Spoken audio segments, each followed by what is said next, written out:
nhà pin này suốt này mồn lấy anh đi chanh chanh anh vui nhỉ và lục bút pin luôn này nè anh đi xong sập ban rạch về nhỉ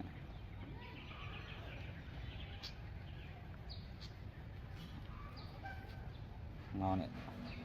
cái khang à lấy khai gì nè khang này nè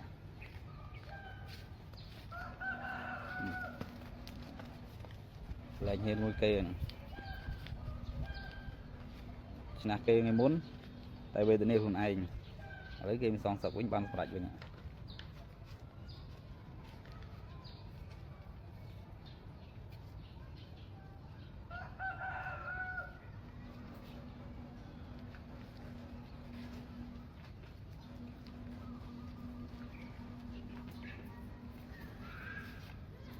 chỉ là ngày muốn là buộc bình luôn